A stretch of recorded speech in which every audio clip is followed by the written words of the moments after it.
여러분, 가족이 어려움을 당할 걸 뻔히 아는데 뭐 해결할 문제가 있어서 밖에 출타했다면 집에서 기다리는 가족들의 마음은 어떨까요? 굉장히 불안하고 염려가 되고 무슨 일이 생기지는 않을까? 정말 저 어려운 일이 정말 해결이 될 것인가? 집에서 기다리는 사람은 아마 마음을 졸이면서 기다리게 될 것 같아요.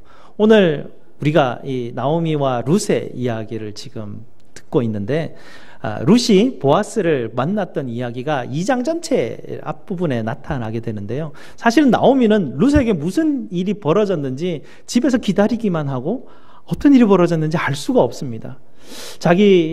지금 현재 이 두 자부의 현실은 어떻습니까? 내일 무엇을 먹어야 될지 알 수 없는 상황이에요. 하나님이 나오미를 빈손으로, 빈털터리로 고향으로 돌아오게 하셨기 때문에 고향에서 뭘 먹어야 될지 알 수 없는 그런 상황 가운데 그 며느리 룻이 밖에 나아가서 이삭을 주워 오겠습니다 라고 그냥 내보낸 그런 상태예요. 모함 여인이었죠. 이방 여인이 이스라엘 사람들의 밭에 들어갈 때 쉽게 들어갈 수 없는 상황이었을 거예요. 아마 배척을 당할 수도 있고 쫓겨날 수도 있고 또 남자들에게 희롱을 당할 수도 있고 수치를 당할 수도 있는 어떤 일이 벌어질지 알지 못해서 집에서 나오미는 아마 전전긍긍하면서 기다리게 되고, 그러면서도 반면에 또 룻이 정말 내일 먹을 것을, 그런 이삭들이 어디서 주어질 수 있을까, 과연 내일은 먹을 수 있을까, 이런 마음으로 기다리는 그런 하루가 이 나오미의 상태가 아니었나라는 생각을 하게 됩니다. 그런데 오늘 본문을 보니까 그 저녁에 룻이 한 에바 곡식 자루를 메고 베들레헴 성으로 돌아오는 장면을 보여주고 있는데요. 18절 말씀을 보게 되면 우리나라 말로 의역을 우리가 잘 이해할 수 있도록 의역을 하면서 번역하는 바람에 원래 원어에 있었던 직역이 가지고 있는 그 맛을 좀 잃어버린 부분이 있는데요. 그걸 제가 한번 보겠습니다. 18절에 그것을 가지고 성읍에 들어가서 시어머니에게 주운 것을 보이고 라고 되어 있는데요. 여기서 원어에는 어떻게 되어 있냐면 룻이 나오미에게 곡식을 보여준 게 아니고 나오미가 룻이 다가오는 걸 보고 있었어요. 그러니까 나오미는 집에서 기다리고 있는 것이죠. 한 자루를 메고 저기 성문 안으로 들어오는 룻을 지금 나오미가 보고 있는 상태입니다. 어떤 느낌이 들었을까요? 하루 종일 기다렸는데 갑자기 저 멀리서 빈손으로 오는 룻이 아니라 뭔가 메고 오는 거예요.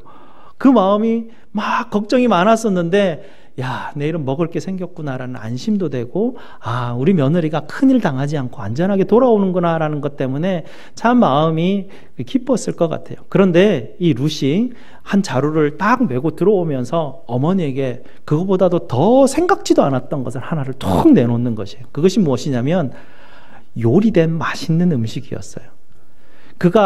이 두 자부가 그곳에 이스라엘 이 동네에 돌아와서 뭔가 맛있는 것을 먹었을 경험이 없었던 것 같아요. 그런데 이 룻은 어때요? 지금 보아스의 식탁에 들어가가지고 보아스가 그에게 맛있게 요리한 음식을 제공받고 배불리 먹고 남은 것, 그리고 혼자 먹기에 너무나 자기 시어머니가 생각났기 때문에 음식을 싸가지고 온 거예요. 그 음식을 어머니에게 내놓으니까 그 어머니가 그 맛있는 음식에 감격해하는 거예요. 그들의 지금 상황이 어때요? 내일 뭘 먹을지 모르는 그런 상황 가운데 갑자기 곡식 자루가 생기지를 않나, 갑자기 맛있는 음식이 그들 앞에 나타나는 것을 보고 나오미는 너무 감격해하면서 궁금하지 않아요? 이 일이 어떻게 벌어졌는지. 얘야, 오늘 어디 가서 일을 했기에 이런 큰 곡식을 가져왔느냐? 얘야, 지금 누구 집에 가서 넌 어떻게 먹었기 때문에 이렇게 맛있는 음식을 싸가지고 왔냐? 너한테 이렇게 은혜를 베푼 사람한테 정말 복 받았으면 좋겠다. 그 사람은 그렇게 막 이야기를 하는 거예요. 룻은 나오미의 경험과는 달라요. 이런 예를 들어볼 수가 있습니다. 예를 들면 이렇습니다. 일용직 노동의 일을 하는 아버지가 그날 밖에 나갔어요. 집에서 다 기다리는 식구들은 아버지가 오늘 일자리가 있었을까? 아버지가 일자리가 있었으면 어떻게 오늘 저녁과 내일은 먹을 수 있는 정도의 그런 일을 하고 올까? 집에서는 다 전전긍긍하며 기다리고 있는데 아버지가 갑자기 들어오시는데 얼굴이 환하게 하면서 뭔가 뭉태기를 들고 양쪽에 큰 선물 보따리를 들고 집에 들어온 거예요. 그러니까 갑자기 이 일이 어떻게 됐는지 부인과 그 아이들이 아빠 오늘 어디서 일을 했기 때문에 이렇게 많이 벌어왔어? 아빠 어디서 어떻게 했기 때문에 이런 선물꾸러미를 어디서 이렇게 사왔어? 라고 이 모든 가족들이 바라보는 건 뭐예요? 돈과 선물꾸러미를 보고 있어요. 그것 때문에 감격해하고 있어요. 근데 아버지는 그 아이들에게 이야기하는 게 뭐냐면 얘들아 내가 오늘 누구 만났는지를 알아? 이 아버지가 애들한테 하는 얘기는 뭐냐면 이 선물을 어떻게 가져왔는가가 아니라 아버지는 그냥 그날따라 너무 마음씨 좋은 사장님을 만난 거예요. 그 사장님이 만나서 그 사장님이 자기에게 해준 너무나 좋은 일들, 생각지도 못했던 은혜에 대한 이야기들을 식구들과 아이들에게 막 해주는 거예요. 그 사장님은 어땠고 그 사장님이 내게 이런 일들을 해주고 이런 일들을 해주고 이런 이야기를 막 하는 거예요. 가족들과 아빠의 관심이 다르죠. 지금 나오미와 룻이 지금 그런 상태예요. 나오미는 룻이 막 이 양식 곡식을 들고 온 게 너무나 궁금한 거예요. 이 곡식에 대해서. 하지만 룻은 무엇이냐면 어머니 제가 오늘 누구 만났는지를 알아요? 라고 와서 이야기하는 거예요. 어머니 제가 오늘 만난 사람은 보아스라는 사람이에요. 이 베들레헴에서 유력한 사람인데요. 그 사람을 만났어요. 그 사람을 만났는데 그 사람이 저에게 해준 말들 이런 말들이 있어요. 라고 그렇게 막 이야기하면서 자랑하는 것입니다. 여러분들은 어떠셔요? 인생을 삶을 살아가다가 생각지도 않았던 그 은혜를 받았었던 그 기억들을 가지고 있지 않습니까?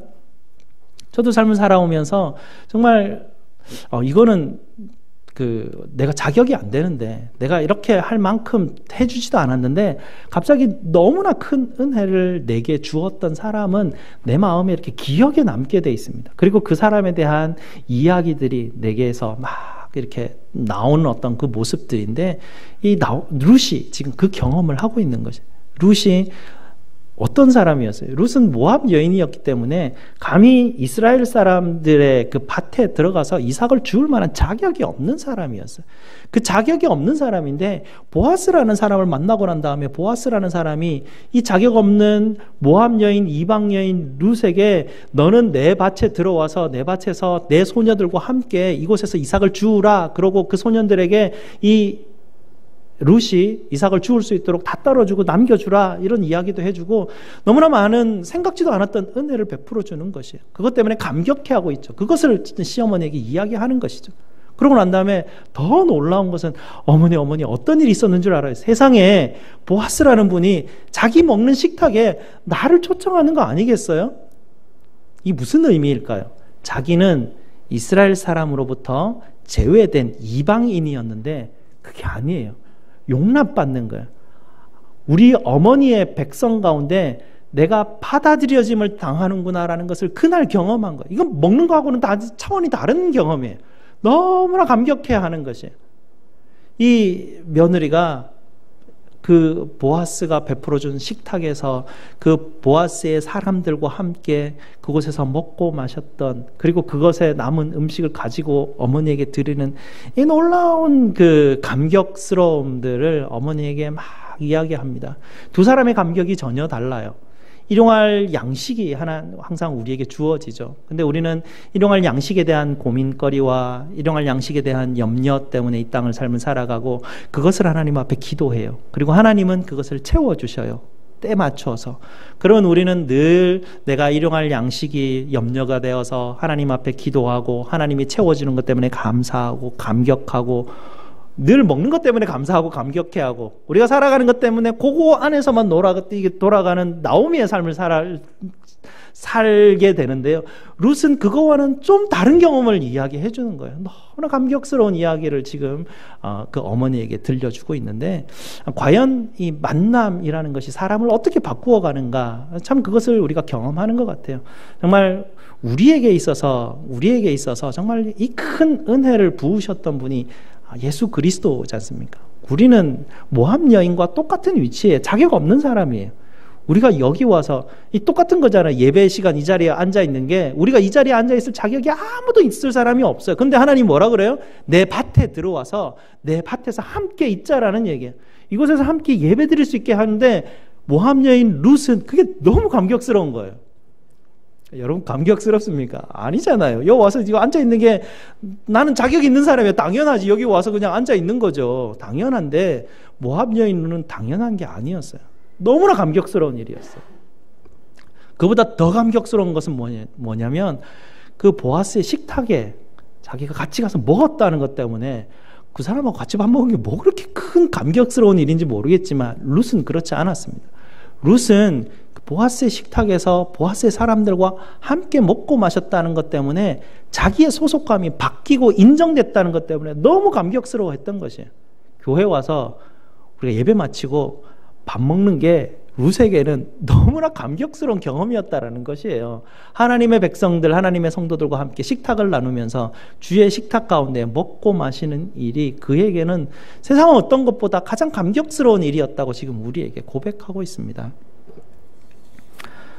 여러분, 일용할 양식을 우리에게 공급하시는 예수 그리스도를 만나는 은혜가 여러분에게 함께 하시기를 축복드립니다. 여러분, 정말 일용할 양식을 우리에게 부으시는 그 예수 그리스도, 그분을 만나는 것으로 말미암아서 우리의 인생은 감동하게 돼요. 우리의 인생은 거기서부터 은혜가 부어지게 되는데, 그 은혜가 부어지는 사람은 룻에게 임하게 됩니다. 나오미는 하나님을 아는 사람이에요. 하나님의 백성 가운데 나는 하나님의 그냥 당연히 속해 있는 사람이죠. 근데 룻은 안 그랬어요. 룻은 당연히 속하는 게 아니라 정말 자격 없음을 알고 있는 사람이었기 때문에 하나님이 하나하나 베풀어 주시는 그 은혜로 인해서 정말 기뻐하고 감격해하는 그 모습들인데요. 우리가 이 룻의 모습들을, 또 나오미의 모습들을 우리가 다 가지고 있습니다. 그러는 가운데 정말 예수님을 만났다면, 그리고 내 자신이 누군지를 안다면, 십자가에 달리신 예수님을 만나면 내가 누군지 알게 되거든요. 내가 누군지를 안다면 정말 하나님이 내게 베푸신 이 하나님이 함께 하시고 하나님의 식탁 가운데 함께 먹고 마심이 내게 얼마나 놀라운 그 감격스러움인지 사람들에게 자랑하게 되고, 내가 누구 만난 줄 알아? 이런 이야기를 하게 되는 것입니다. 여러분을 감동케 하시는 우리 주님 만나시기를 주님의 이름으로 축복드립니다. 19절, 20절 말씀을 보게 되면요, 나오미도 바뀌게 돼요. 나오미에게 하나님은 어떤 하나님인가요? 나오미에게 하나님은 1장 19절에서 21절 사이에 보면 나타나는데요, 나오미에게 하나님은 나오미를 괴롭게 하는 하나님입니다. 나오미에게 하나님은 은혜의 하나님이 아니에요. 은혜를 당연히 주셔야 되는데, 나는 은혜 받을 자격이 있는데 하나님이 내게 아무리 기도하고 내가 하나님의 백성인데도 하나님이 내게 뭔가 주시지 않고 나를 괴롭게 하시는 분이 하나님이시라는 개념으로 삶을 살아가는 사람이 나오미였어요. 이 나오미에게 19절과 20절 사이에서 완전히 점프한, 인생의 한 단계 확 점프하는 일이 확 생기기 시작합니다. 뭐라고? 보아스를 만났다고? 이렇게 되는 거예요. 보아스의 이름을 듣자마자 나오미는 인생에 지금까지 자기가 알아왔던 나를 괴롭게 하셨다라는 그 하나님이 완전 다른 하나님으로 보이기 시작합니다. 나오미가 룻이 들고 왔던 그 음식과 그 곡식을 보면서 뭐라고 얘기합니까? 너에게 은혜 베풀었던 사람이 복 받았으면 좋겠다, 이렇게만 이야기합니다. 그런데 갑자기 보아스의 이름이 나오자마자 나오미의 언어가 바뀌고 태도가 바뀌고 그의 모든 사고방식이 바뀌기 시작하는 첫 지점이 뭐냐면, 여호와 하나님의 이름을 부릅니다. 여호와 하나님께서 보아스에게 축복하시기를 원합니다, 이렇게 바뀌는 것이에요. 하나님은 내게 괴롭게 하시는 하나님이 아니라 하나님이 내게 이제 축복하시고 나를 향해서 하나님께서 나를 붙드시는 참된 살아계신 은혜의 하나님이라는 것이 고백되기 시작하는 것이 갑작스러운 그 일이에요. 이것도 갑작스럽게 하나님께서 부으시는 은혜인데요. 20절에 보면 이 부분도 이제 번역이 약간 좀 혼돈스럽게 돼 있는데요. 어떻게 돼 있냐면, 나오미가 자기 며느리에게 이르되 그가 여호와로부터 복받기를 원하노라, 그가라고 딱 돼 있어서 이 그가가 꼭 보아스처럼 여기서 우리가 느끼게 되는데요, 그가 살아있는 자와 죽은 자에게 은혜 베풀기를 그치지 아니하는 분입니다 라는 고백이 여기에서 나타나는 그가는 여호와 하나님이십니다. 히브리어의 순서에 보면 어순에 여호와께서 그를 축복하기를 원합니다라는 그 여호와께서라는 단어가 뒤에 있고요, 이 여호와를 꾸미는 그가가 바로 달아오게 됩니다. 그러면 히브리어를 보게 되면 여기서 그가 살아있는 자와 죽은 자에게 은혜를 베푸시는 분이 누구냐? 여호와 하나님이라는 걸 알게 돼요. 그러면 이 나오미의 고백이 어떻게 바뀌냐면요, 여호와 하나님께서 보아스에게 축복하시기를 원하시는데, 보아스를 축복하시기를 원하시는 그 하나님은 죽은 자와 살아있는 자에게 인애를 베푸시는 하나님이십니다 라는 고백을 하게 돼요. 그러면서 여기서 단어를 썼다는 것이 오늘 번역은 은혜라고 번역하고 있는데요, 이게 이 원어에 보게 되면 이 단어가 정말 놀라운 단어인데 이스라엘 백성들이 생각하지 못했던 이스라엘 백성들이 늘 마음 가운데 품고 있는 그 단어인데 헤세드라는 단어가 여기 등장하게 됩니다. 그냥 그레이스라는 단어가 아니에요. 그냥 뭔가 이렇게 먹을 것을 내게 이렇게 주시고 내게 필요한 뭔가를 채워주시는 그런 은혜를 주시는 하나님에 대한 개념이 아니에요. 하나님이 어떤 하나님이냐? 헤세드의 하나님이라고 되어 있습니다. 헤세드라는 단어가 이스라엘 사람들에게만 이렇게 주로 많이 사용되는 그 단어이기 때문에 영어로도 번역이 잘 안 되고요. 우리나라 말로도 번역하기가 참 힘들어요. 그냥 은혜 정도로밖에 번역이 안 되는데 인애하신 구세주여라고 할 때 인애로 번역하는 게 우리나라 말로는 제일 그래도 근접하지 않을까라는 생각입니다. 이 헤세드라는 그 하나님, 헤세드의 하나님은 무엇이냐면 이스라엘 백성들이 만났던 시내산에서 만났던 하나님을 고백할 때 쓰는 단어가 이 헤세드의 하나님이라는 단어예요. 이 나오미가 다 잊어버리고 있었어요. 이스라엘 백성들이 어떤 백성들이었습니까? 이스라엘 백성들은 그 얘기 하시기 전에 이 나오미가 고백하는 게 또 하나의 고백이 있는데 무슨 고백이냐면 나오미가 바뀐 지점이에요. 헤세드의 하나님을 고백하고 그 다음에 이 룻에게 해주는 이야기가 뭐냐면 너 보아스가 누군지를 아니? 라고 이야기해 줍니다. 나오미는 보아스가 누군지를 알거든요. 근데 룻은 보아스가 누군지 전혀 모릅니다. 그냥 오늘 처음 만난 사람이고 그에게 받은 은혜가 너무나 컸던, 그래서 그 감격 가운데 있는 그 룻에게 나오미는 완전히 룻도 이해하지 못하고 우리도 이해하지 못하는, 이방인들은 잘 이해하지 못하는, 유대인 아니면 이해하지 못하는 하나님의 엄청난 이야기를 지금 이 룻에게 해주는 것이 무엇이냐면 보아스는 우리와 가까운 친족이란다. 그리고 그 보아스는 본문에 보면 우리 기업을 물을 자 중에 하나다라고 그렇게 말합니다. 기업 물을 자 중에 하나다라고 그렇게 이야기하는데요. 이 나오미가 보아스가 자기의 기업을 물을 것이라고는 상상도 안 했었기 때문에 너무나 놀라운 것이에요. 보아스라는 친족이 있다는 건 알아요. 그 보아스가 자기의 기업을 물어줄 사람인지도 알아요. 하지만 그런 일은 일어나지 않거든요. 우리도 알고 있잖아요. 세상을 살아가다 보면 우리가 쭉 살아왔던 경험을 보게 되면 그런 일은 절대 일어나지 않을 일들이 있어요. 그런 헛된 그냥 그 희망 고문이라는 것이 있잖아요. 그런 희망 고문에 가까운 일이에요. 그런 일은 벌어지지 않는 그런 일이 나오미가 보아스를 생각하는 거예요. 그런데 갑자기 어떤 일이 벌어졌습니까? 룻이 보아스를 만나버린 거예요. 어떻게 보아스를 만났지? 룻이 보아스를 만났다는 게 우연한 일이 아닌 거예요. 지금 나오미에게는 룻은 우연히 만났는데 나오미는 우연이 아니에요. 나오미는 보아스를 만났다는 것 이 자체만으로도 엄청난 폭발력이 있는 일이 지금 자기 집 가운데 일어나고 있다는 얘기예요. 기업 물을 자라는 게 뭐냐면 이스라엘 백성들은 하나님께서 이스라엘 백성들을 원래는 노예였잖아요. 그 사람 종들이었어요.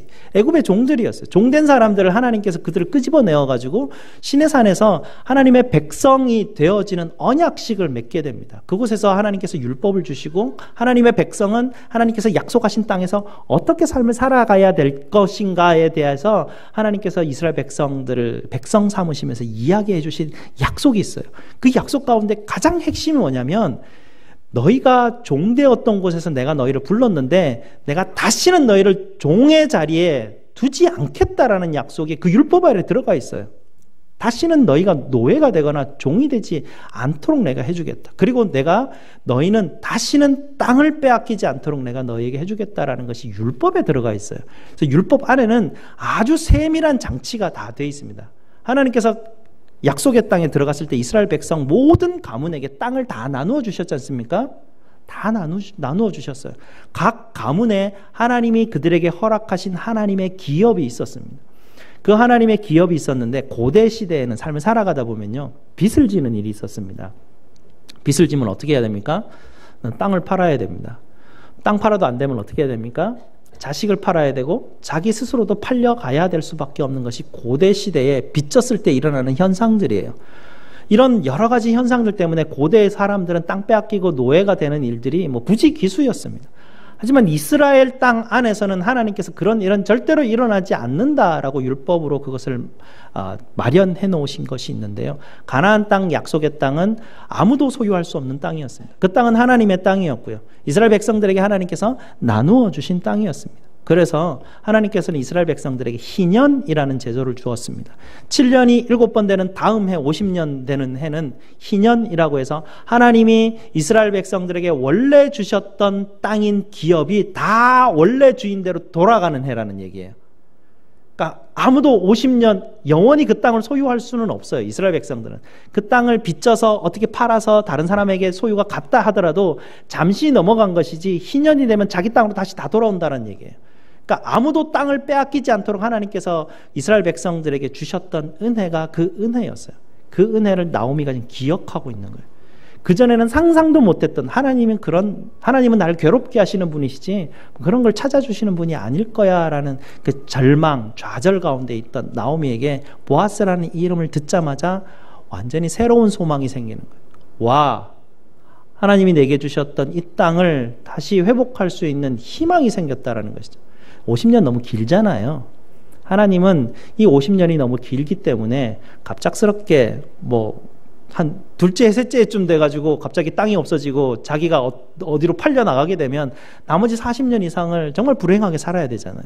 하나님 그렇게 두지 않으셨어요. 하나님은 이스라엘 백성들에게 각 친족별로 기업 물을 자가 되는 의무를 부여해 주셨습니다. 그래서 각 친족 중에 어떤 사람이 빚을 지고 땅을 빼앗기게 되면 가까운 친족들이 그것을 물러주게 돼 있어요. 땅을 되찾아 주어야만 하는 그런 제도가 이스라엘 사람들에게 있었습니다. 하지만 이스라엘 사람들이 사사기를 지나면서 하나님께서 약속하셨던 것을 이행하지 않습니다. 아무도 그것을 기대하지 않아요. 그런데 갑자기 나오미에게 그 소망이 생긴 것입니다. 보아스는 우리의 기업 물을 자인데 라는 생각이 확 올라오는 것이에요.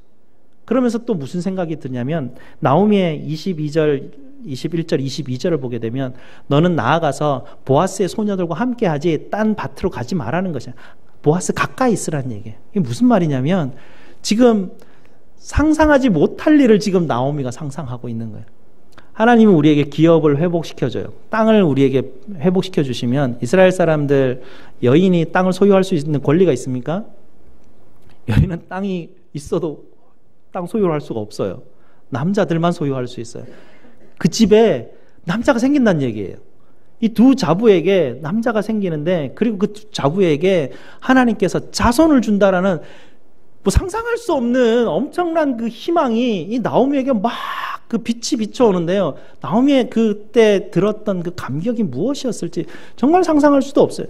나오미가 방금 전 1, 2분 전까지만 해도 먹는 것 때문에 감격해하던 사람이 보아스라는 이름을 듣고 완전히 새로운 세상을 바라보기 시작하는 것입니다. 이것이 소망이에요. 우리가 가지고 있는 소망이라는 것이 그냥 이렇게 우리 속에 실체가 아니라 말씀이니까 그렇게 되겠지 그런 거 있지 않을까 정도만 있는 게 아니라 나오미는 이게 지금 자기에게 있어서 실체가 돼가고 있는 거예요. 23절 마지막 부분에 보면요. 보리 추수와 밀 추수가 마치기까지 룻이 이삭을 줍는 일을 보아스 밭에서 계속 하게 되는데 그 추수 시기가 끝나고 나니까 한 7주 정도, 2달 정도의 기간인데 그때까지만 일자리가 있고 그 뒤로는 일자리가 없어졌다는 얘기예요. 그리고 원래대로 돌아가는 것이에요. 룻이 나오미와 함께 거하였더라. 이 끝이에요. 2달 일하고 그 뒤로는 일자리가 없어요. 이 사람 둘만 지금 일하는 것이고 아무런 해결책도 된 게 없어요. 하지만 1장 마지막에 있었던 나오미의 상태와 2장 마지막에 있던 나오미의 상태는 전혀 달라요. 1장 마지막에 있던 나오미의 상태는 지금 현재 상태와 똑같지만 나오미의 생각은 하나님이 나를 괴롭게 하시는 하나님이라 좌절과 절망 가운데 넘어져 있다면 지금 나오미와 룻은 똑같은 현실인데 나오미에게 하나님께서 부으신 보아스라는 소망이 생긴 거예요. 그 소망을 바라보면서 자기가 하나님께서 내게 주셨던 약속을 잊어버리고 있었는데 그 약속이 반드시 실행되리라라는 정말 그 엄청난 희망을 품는 거죠. 소망을 품는 거예요.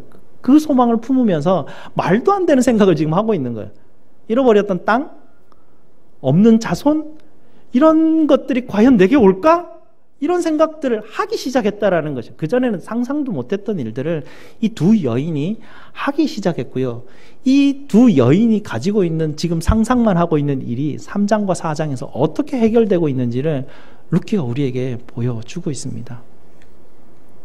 여러분 인생 가운데 누구를 만나느냐가 우리의 인생에 있어서 굉장히 중요한 일입니다. 특별히 우리에게 항상 다가오시고 우리와 항상 함께 하시겠다는 예수 그리스도를 만나는 것은요, 인생에 있어서 먹고 마시는 것으로 감격해하는 것과 상대가 안 되는, 그냥 바울이 말하는 것처럼 그냥 이 땅에 있는 것을 다 쓰레기 취급할 수밖에 없는 엄청난 감격스러움이 우리에게 있어요. 그분을 만나고 나면. 그럼 사람들하고 얘기하는 게, 내가 누구 만났는지 알아? 이런 얘기만 하고 다니는 거예요. 딴 사람들은 다 무슨 얘기해요? 집 사는 얘기, 땅 사는 얘기, 차 사는 얘기, 옷 사는 얘기, 애들 학교 가는 얘기, 그런 얘기를 하고 사는데, 예수 만난 사람은 내 누구 만난 줄 알아? 예수님이 내게 어떤 이런 일을 해주셨는데 너무나 좋다라고 그런 이야기만 하고 다니는 거예요. 사람의 삶의 질이 달라지는 거예요. 일용할 양식만 가지고 이야기하는 사람이 일용할 양식을 주시는 하나님을 만나는 사람을 이해할 수 있을까요? 이해가 안 돼요. 이 사람이 뭐 때문에 좋아하는지 이해가 안 돼요. 저 사람 미쳤나 이렇게 생각밖에 할 수가 없어요. 하지만 예수 만난 사람들이 가지고 있는 감격스러움은 그냥 와서 예배 드릴 때도 감사하고 같이 성도들과 밥 먹을 때조차도 감사한 거예요. 근데 성격이 너무나 달라. 저 사람하고 같이 앉아가지고 하늘 아래 그냥 같은 공기 쉬고 사는 것도 힘들어. 이런 생각을 안 해요. 내가 만났던 예수님 때문에 그냥 여기서 하나님의 성도와 함께 식탁을 나눈 것 자체가 감격이 되는 그런 삶이 만났던 사람에게 나타나는 현상들이에요. 그리고 나오미가 보아스를 만나자마자 완전히 하나님에 대한 새로운 깨달음이 있었지 않습니까? 여기서부터 또 다른 거예요. 하나님이 누구신지 알기 시작하면서 사람이 바뀌는 거예요. 하나님이 내게 주셨던 약속을 믿기 시작하면서 그가 가지고 있는 소망과 희망이 완전히 바뀌어버리는 것이죠. 삶이 바뀌는 것이죠. 삶의 질도 바뀌게 되고 살아가는 형태도 바뀌게 돼요. 그러면서 하나님께서 내게 주셨던 말씀이 뭘까? 거기에 이제 집중하기 시작하는 거죠. 맞아. 하나님께서 시내산에서 이런 율법을 주셨어. 이것이 하나님께서 우리에게 주신 소망이고 희망인데 이걸 내가 붙들고 살아야지. 이런 생각을 하기 시작한단 말이에요. 현실은 바뀌지 않았는데 이 두 자부에게 있어서는 정말 큰 기쁨이 그 집 안에 막 넘쳐 흐르기 시작하고 하나님을 찬양하고 아무것도 없는데도 불구하고 이런 차이가 나기 시작하는 거예요. 그러나 하나님은 하늘에서 지금 무슨 일을 하고 계시는가요? 이들에게 약속하셨던 것을 어떻게 하나님께서 이루어 가실지를 하늘에서는 움직이고 준비하시고 나아가시는 길이에요. 우리는 두 가지의 시각으로 세상을 바라보게 되죠. 세상에서 일어나는 일들 위에 하나님께서 어떻게 약속하셨던 것을 이행해 나가신 것인가, 이걸 붙들고 살기 때문에 우리에게 소망이 있는 거예요.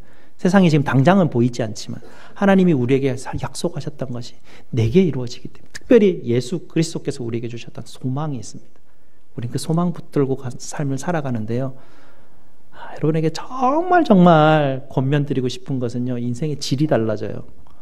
여러분, 이 땅의 것, 일용할 양식 때문에 염려하고 살아가고 기도했을 때 하나님이 채워주는 그 기쁨하고 예수님을 만났을 때 감격하는, 제가 계속 반복드리지만 너무나 좀 어떻게, 저도 누리고 싶고 여러분도 누리게 하고 싶은 저의 욕심 때문에 자꾸 반복하게 되는데요.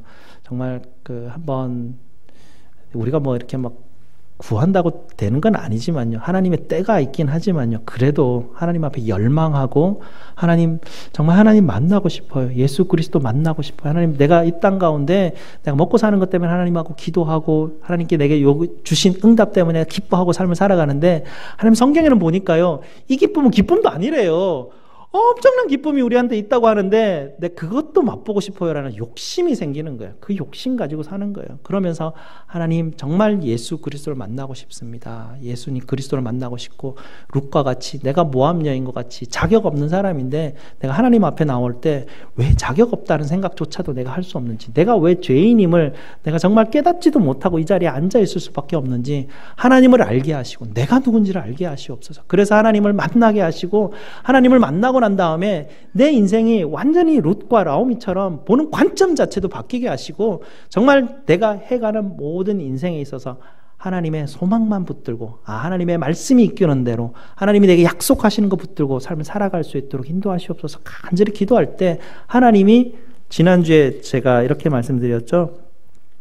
보아스가 룻에게 주었던 축복인데요, 그 날개 아래 보호를 받으러 온 네게 온전한 상 주시기를 원하노라. 이게 온전한 상이에요. 상이 상상할 수 없는 상이죠. 온전한 상이 우리에게 내려주기를 축복하는 마음에서 정말 하나님께서 여러분 생각지도 못했던 감격을 가지고 이 땅을 삶을 살아가시기를 원하시는 분이 누구보다도 하나님 아니겠습니까? 이 축복을 누리시는 저와 여러분 되시기를 주님의 이름으로 축복드립니다. 기도하시겠습니다.